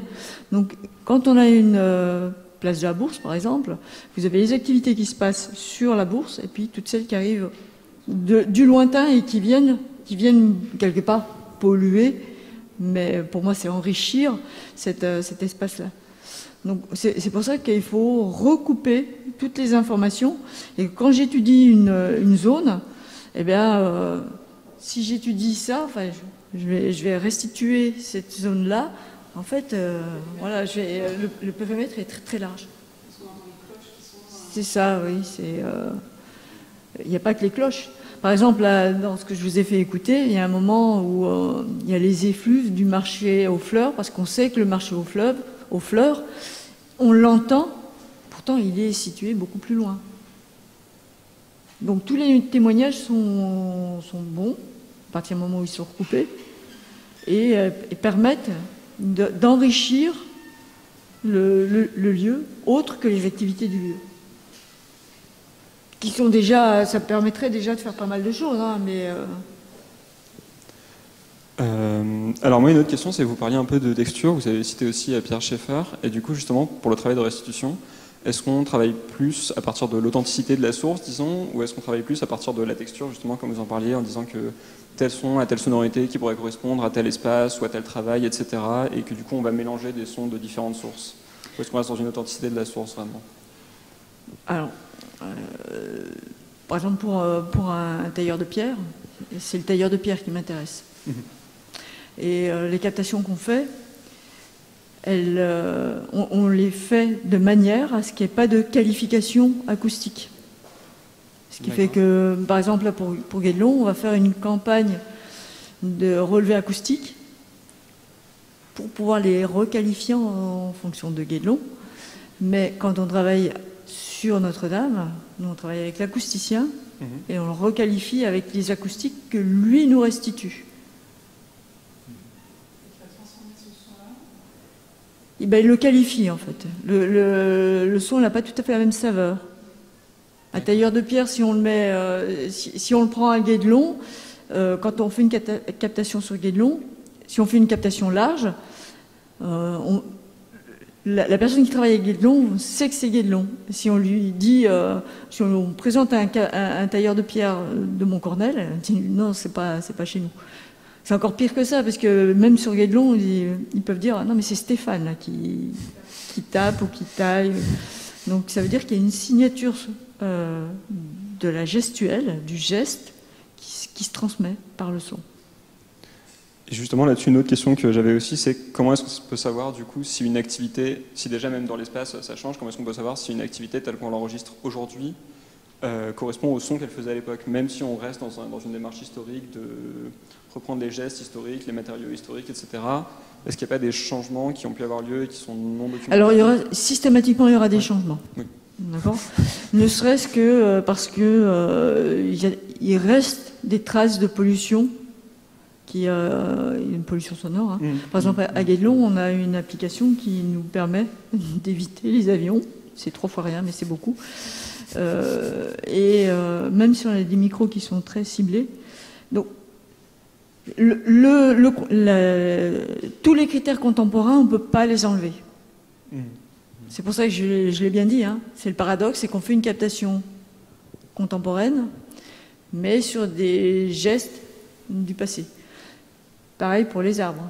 Moi, je ne peux pas assurer que les chênes d'aujourd'hui, ils aient le même son que les chênes du passé. Déjà parce que, franchement, j'ai entendu 5 équarrisseurs qui travaillaient en même temps, sur des mêmes sections, des mêmes, et le bois n'a pas le même son. Moi, je ne peux pas vous dire cracher, jurer. Non, ça, je ne pourrais pas. C'est pour ça, il faut pas. Il y a cette part-là qu'il faut prendre en compte. Mais par contre, je ne vais pas aller mettre une mobilette. Voilà. Je vais être un peu plus réaliste. C'est que par exemple, sur la forge médiévale, j'ai enregistré une enclume médiévale et des soufflets médiévaux. Et ça, c'est sûr. Parce que, alors, bien sûr, l'enclume, c'est aujourd'hui, mais en fait, elle a été fondue avec un bas-fourneau, comme à l'époque, et donc elle sonne mat. Si on l'écoute, c'est pas une enclume du 19e ou du 18e siècle. Attention, quand vous regarderez les films de KPDP. Quand vous les regardez? Aussi bien pour moi, c'est faux dès le départ, donc c'est compliqué. Je préfère m'attacher à l'histoire qu'au son. Moi aussi, j'ai plein de questions au fond. La première qui rejoint un peu des questions déjà posées sur la documentation. Parce que ce qui m'intrigue beaucoup, c'est qu'on parle de sonoriser un lieu, alors qu'en fait, on sonorise plein d'événements, plein d'activités. Le lieu, c'est une espèce de filtre à ces événements qui, justement, viennent transformer un peu le son. Mais on n'enregistre que du temps. On n'enregistre pas de l'espace. Enfin, on peut conditionner du temps par l'espace après.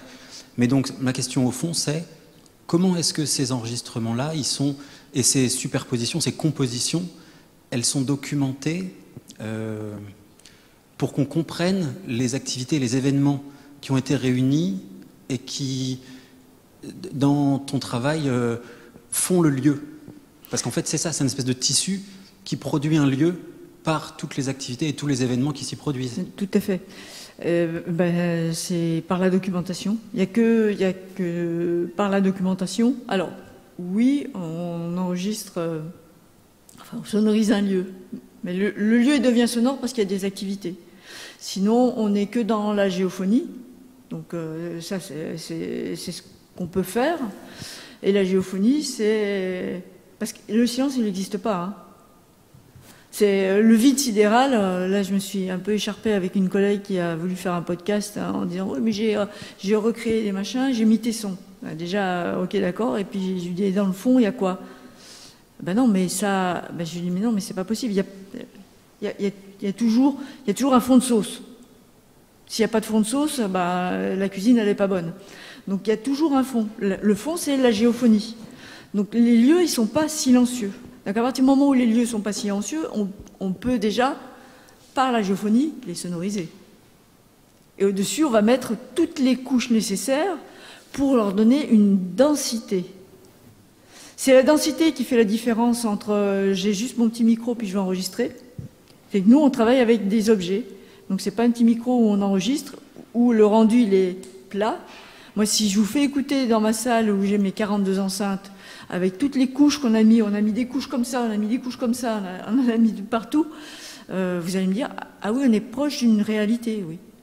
Parce que les oiseaux ne sont pas en bas, ils ne sont pas non plus au milieu. Les oiseaux sont en haut, la scène elle est en bas, les chiens ils sont en bas, enfin voilà, on travaille de manière à ce qu'on retrouve toutes les activités et on retrouve toute la profondeur de la scène. D'ailleurs, on peut avoir des activités proches, et des activités lointaines. Et tout ça, ça va nous donner le même réalisme que quand on se promène dans un lieu. Alors peut-être ma question pour aller une étape après.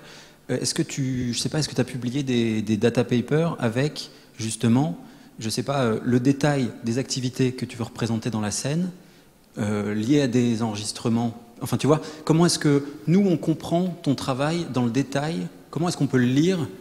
Comment tu le documentes au fond? Tu vois, c'est ça la question. C'est si moi je veux accéder à ton travail et j'ai l'impression que je veux entrer en dialogue dans cette rue-là, j'ai vu qu'il y avait, je sais pas quoi, à côté des tailleurs, il y avait en plus des libraires. Enfin, tu vois, comment est-ce qu'on fait pour accéder à ta documentation et comprendre comment tu as tissé ton... Ouais. Alors, la plupart du temps, surtout maintenant, où j'ai la chance, où j'ai plus besoin de support visuel, je distribue des plans avec les différentes activités pour qu'on puisse se situer dans la scène et comprendre ce qui se passe. Et après, c'est un cadrage. On se retrouve à telle époque, par exemple là, la scène que je vous ai passée, on est plutôt fin mai, début juin, on est plutôt en fin de matinée. Et, donc on va réduire progressivement les précisions pour que vous puissiez vous situer dans le temps et dans l'espace. Ça, je le fais à l'oral. Je peux le coucher sur papier, mais à l'oral, quand on le diffuse, c'est plus pratique. Et c'est vrai que c'est un problème parce qu'il y a tellement d'informations que nous, derrière, on fournit cette information-là. Et ce que j'aimerais justement faire dans cette base de données agile, c'est que quand on cloque sur un point spécifique, par exemple, de cette fresque sonore, on n'avait pas seulement le fichier son, mais toute la documentation qui m'a permis de dire c'est ça. Et ça, aujourd'hui, je ne peux pas le faire. Okay. Parce que c'est trop... Enfin, moi, je l'ai au fond de moi, je le sais, mais on n'est que deux, et on ne peut pas fournir. On a tous les deux des journées de 24 heures, même si moi je dors peu, Martin dort un peu plus. Mais voilà, cette documentation, on l'agrège et on aimerait réellement avoir un outil qui nous permette, et qui vous permette aussi, d'y accéder. Moi, dans 3 ans, c'est fini, hein, c'est la retraite. Et j'ai beau tirer la sonnette d'alarme, je crois que mon patron, il n'a pas compris. Oui, pour l'instant, c'est dans vos têtes, ces choses-là. Vous seul le savez. Bah oui. Et puis la pérennité, elle n'est pas clairement établie pour la suite. Non, alors par contre, avec je ne vous ai pas montré, mais, et je n'ai pas la machine de Martin, mais avec la machine de Martin, c'est un peu plus simple parce que la spatialisation, elle se fait dans un logiciel qui nous permet de dire à quelle distance on est. Donc en plus, on peut dire la distance. Donc on délimite la zone. Tous les deux, on établit le plan. Alors j'ai peut-être le plan, là je peux peut-être vous le passer. Hop. Comment je vais faire? J'ai rien préparé, donc c'est pas bien. Hein. Et peut-être, j'ai une autre question, mais je monopolise beaucoup le micro. Pose la question, comme ça je cherche en même temps. Ouais, est-ce que tu as pensé à, comment dire ça, à différents moments d'un même lieu? Tu vois, est-ce que la rue très très achalandée, un dimanche matin où il n'y a personne, on y a accès dans une autre ambiance sonore finalement, où aucun des ateliers travaille, pour qu'on comprenne le lieu dans sa diversité aussi, tu vois? Parce qu'elle est pas, enfin, ou la nuit, enfin, tu vois, des moments très différents. Oui. Alors déjà, il faut savoir que j'ai travaillé pour des ambiances nocturnes, pour une exposition aux Archives nationales. Et cette exposition, c'est parti d'une boutade. C'était pour les commissariats de police, c'était pour la police au XVIIIe siècle. Et les commissariats à l'époque avaient une lanterne rouge. Et moi, j'ai éclaté de rire parce que la lanterne rouge du 19e, hein, vous m'avez compris.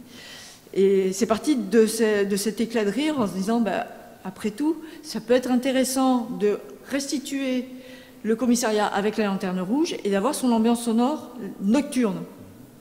Donc voilà, j'ai fait des ambiances nocturnes qui demandent vraiment... Alors là, c'est très compliqué puisqu'il y a très peu de témoignages. C'est encore pire que ce qu'on pense. Et il a fallu s'appuyer sur des... c'était des témoignages de police, donc on a réussi à trouver.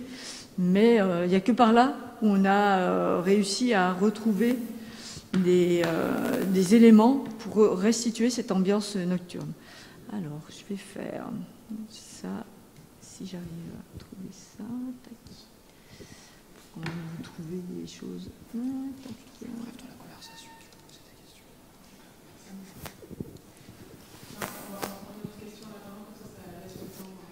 Oui, bonjour.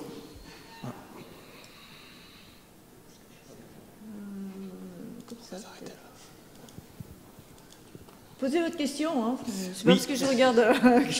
Je voulais juste vous demander, en fait, quelles sont les sources dont vous disposez et que vous étudiez pour analyser la fréquentation des lieux? Est-ce que c'est des sources plutôt textuelles? Comment est-ce qu'on évalue? Enfin, moi, je travaille donc sur la restitution 3D d'un quartier à Paris. Mon idée, c'était d'essayer de spatialiser les représentations textuelles du quartier. Et justement, je me demandais, est-ce qu'on pouvait extraire de ces sources textuelles des informations sur la fréquentation qui soient suffisantes pour reconstituer le... Alors, ça dépend de quelle fréquentation on parle. Pour les véhicules, il n'y a rien et il faut s'appuyer sur, en fait, sur ce qui se passe plus loin. Parce que aujourd'hui, on met un pointeur et puis on a le nombre de véhicules, mais à l'époque, ça ne se fait pas. On sait que, par exemple, la rue, elle est passante. On sait qu'il y a des accidents. Donc ça, c'est les PV de police. On arrive à avoir des données, mais on n'a pas de données numériques. On n'a que du qualitatif, on n'a pas de quanti. Hein. Donc, bien sûr. Plus on remonte le temps, moins on a de quanti, et plus on a de qualitatif. Donc c'est sur le qualitatif qu'on va sous-peser la possibilité de se dire, est-ce qu'il y a vraiment beaucoup de véhicules ou pas beaucoup de véhicules. Donc ça, cumulé avec la largeur des rues, ça peut nous donner une petite densité, entre guillemets. Mais il y a beaucoup d'hypothèses. On est dans de l'histoire où, tant qu'il n'y a pas de chiffres, c'est compliqué.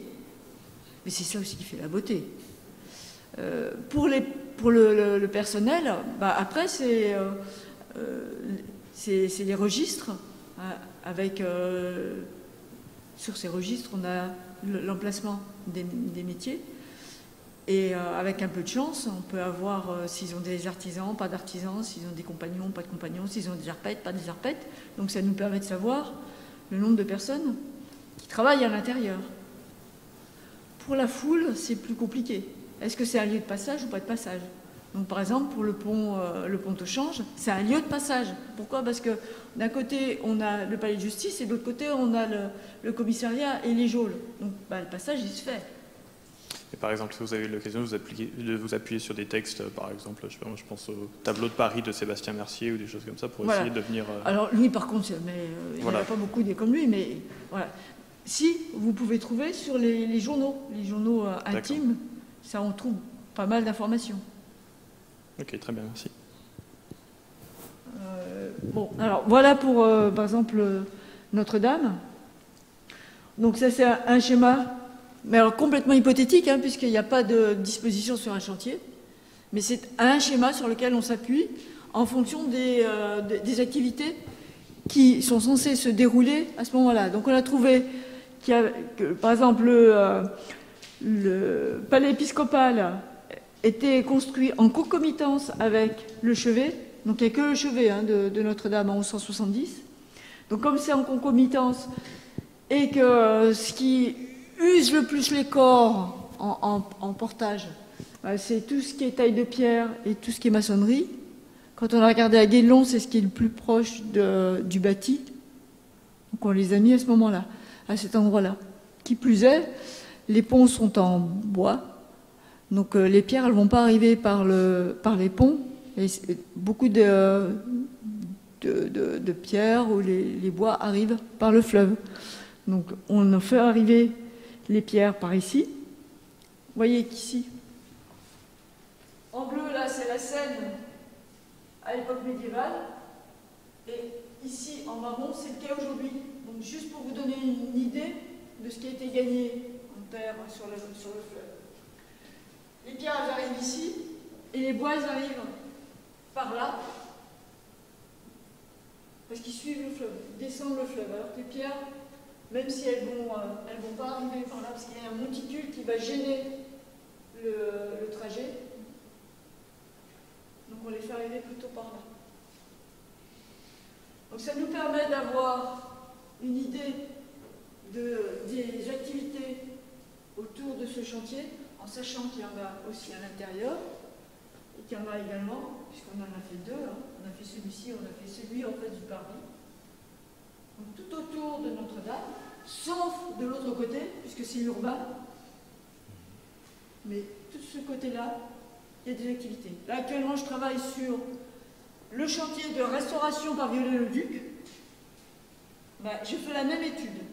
Comment a été le chantier? Alors, on a de la chance, on a quelques photos, mais comment a été le chantier? Comment ont été positionnés les artisans? C'est aussi compliqué, parce qu'il a marqué beaucoup de choses, il a noté énormément de choses, mais il n'a pas noté l'emplacement. Mais on a d'autres données qu'on n'a pas forcément pour le Moyen-Âge. Et ça nous permet d'avoir une profondeur et une élévation. Ce qui fait qu'aujourd'hui, on sait que, c'est dommage, je ne les ai pas ici, mais j'ai fait des carnets complets, j'ai disséqué Notre-Dame pour connaître, à chaque étage de Notre-Dame, les activités qui étaient présentes. En tailleur de pierre, en maçon, en charpenterie, en cordier, puisque ça on en a besoin. Et tout ça, j'ai mesuré, j'ai envoyé, parce que quand on va les mettre dans les acoustiques, il faut qu'on sache où sont les activités. Si elles sont là, l'acoustique en bas, elle n'est pas pareille. Si elles sont en bas, si on joue avec l'ascenseur, et que j'ai des tailleurs qui sont en bas, comment je vais écouter le son? Comment le son va me parvenir? Donc tout ça, c'est calculé. J'ai calculé les hauteurs, les longueurs, et toutes les dimensions. Et quand nous on fait une captation, par exemple, le moulin de Guédelon, parce que c'est notre terrain de jeu qui nous permet justement de retrouver, parce que là on est sur du réel, on a tout mesuré, on a mis nos micros, quand on les met dans le logiciel qui va bien, on remet tout, et avec Martin, il y a un moment où on se dit, c'est bon, c'est exactement ce qu'on a entendu, et en général ça fait une jonction toute simple, c'est qu'en plus, on a envie de sentir ce qu'on a entendu. Là, on sait qu'on est vraiment proche d'une possible réalité. C'est-à-dire qu'il y a un déclenchement qui se fait, qui active un des sens, mais par contre, il faut avoir une scène référente, celle qu'on a captée. À partir du moment où ça, c'est bon, ben on sait que ce modèle-là, il est proche d'une possible réalité, ça nous permet de se dire, ben voilà, si on est sur cette scène-là, voilà comment ça pourrait sonner, parce qu'on a travaillé sur des référents. Oui. J'ai bien répondu. Du coup, j'aurais encore des questions. Là, vous avez, enfin j'en ai trois, même j'en profiter d'avoir le micro. Vous avez parlé de la hauteur des sons, enfin où vous les placez. Comment vous situez le point de vue ou le point d'écoute tout à l'heure dans la traversée de Paris? Je me suis demandé à un moment si on était piéton, si on était cavalier, parce que tout d'un coup on avait l'impression d'être un peu plus haut. On est piéton. On est piéton. Ce qu'il faut savoir, c'est que, en fait, ça fait ça. Enfin, le pont, il est très pentu. Et les sons, ils bougent aussi. Et c'était un peu compliqué. Donc, en fait, on le reprend tout le temps. Hein. Et le point de vue, c'est du coup... Alors, le point de vue, alors, Bretagne, c'est un peu à part parce qu'on voyage dans la maquette. Donc, le point de vue, c'est... J'ai bagarré avec les concepteurs, parce que c'est un jeu vidéo. J'ai bagarré avec eux déjà pour faire ralentir le temps, parce que c'était important. Dans les jeux vidéo, je ne sais pas si vous remarquez, mais on court tout le temps. Je ne sais pas comment on finit la journée, mais on doit prendre des douches. Donc il a fallu ralentir, parce qu'il faut savoir qu'au XVIIIe siècle, ou même à l'époque médiévale, on marche beaucoup plus lentement, près d'1 km/h plus lentement. Donc ça, j'ai eu des repères. Tu me demandes comment on fait, par exemple, pour la marche à pied, tu as des témoignages qui te disent, voilà, de tel point à tel point, je suis parti à telle heure, je suis arrivé à telle heure. Alors, toi, tu te dis, ok, d'accord. Tu vas mesurer, tu vas comprendre que la marche, elle est plus lente. Pourquoi elle est plus lente? Parce que les vêtements sont plus lourds, parce qu'on a des chaussures qui ne vont pas, parce que c'est du pavé ou c'est de la boue, enfin bon. En tout cas, c'est plus lent. Et puis, ils sont peut-être moins stressés que nous, donc ils ont peut-être aussi avec un pas un peu plus pesant. Donc, voilà. Il y a toujours moyen de trouver une information par des chemins détournés. Donc, il a fallu leur demander de ralentir l'avatar qui se promenait avec la caméra. Après, c'est vrai que c'est pas forcément évident parce que parfois, oui, il bouge légèrement. C'est pour ça que nous, on peut faire que du son et qu'aujourd'hui, on ne travaille qu'avec du son. Voilà, et c'était ma question aussi, c'est quand vous composez vos fresques, mais là vous venez de répondre, vous avez besoin de l'image ou pas? Ou est-ce qu'en fait c'est une image mentale qui suffit? Et dans le cas de Brettaise, en fait on a cette association qui est très forte, mais vous, en fait, vous n'en avez pas besoin de cette image. Non. Moi, j'ai pas besoin de papier et crayon, et j'ai pas besoin de visionnement. Et on peut peut-être... Est-ce que j'ai les fichiers de Notre-Dame? Ça, c'est binaural, ça va pas aller. Il faut un stéréo, parce que sinon, ça ne passera pas dans les enceintes. Ah bah tiens.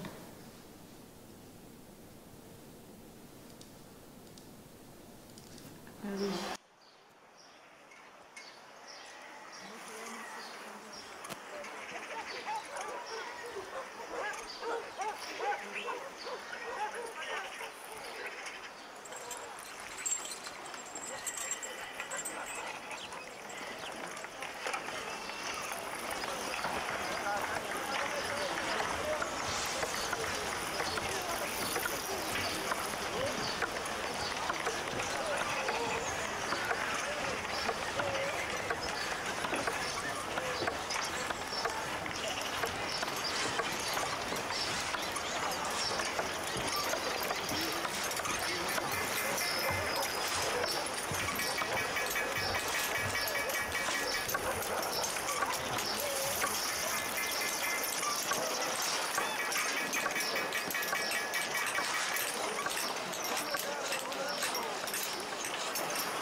revenir aujourd'hui. Je sais Et le dernier exemple que je vais vous faire écouter.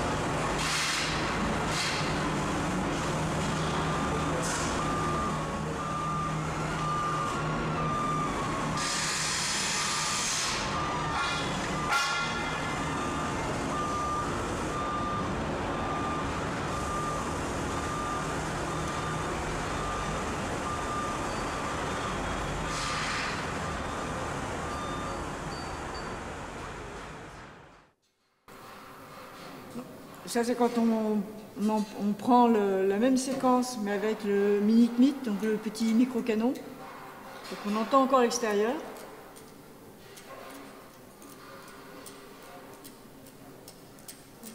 Voilà, vous commencez à l'entendre, le travail du staffeur.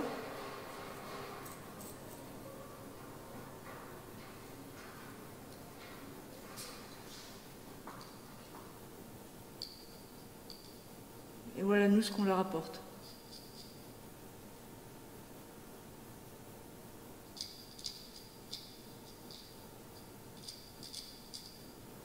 C'est la même séquence. Hein.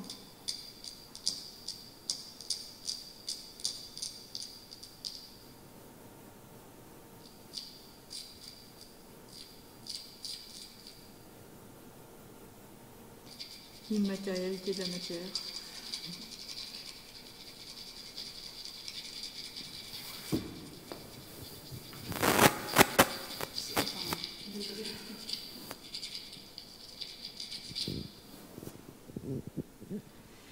Voilà, la découverte.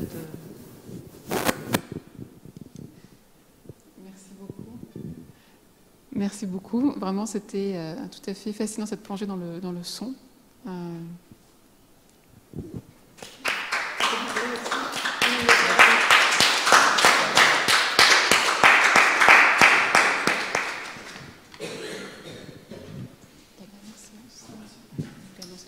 Oui, alors on aura une prochaine séance qui sera le 9 juin sur le mobilier urbain avec comme invité. Alors, je vais vous laisser. Oui, avec une équipe de recherche qui travaille sur le mobilier urbain à Paris au XIXe siècle, avec une attention aussi portée à tous ces objets du quotidien qui souvent échappent à notre attention et qui pourtant sont essentiels pour notre confort et pour l'organisation des flux, etc. Donc, merci beaucoup et à très bientôt.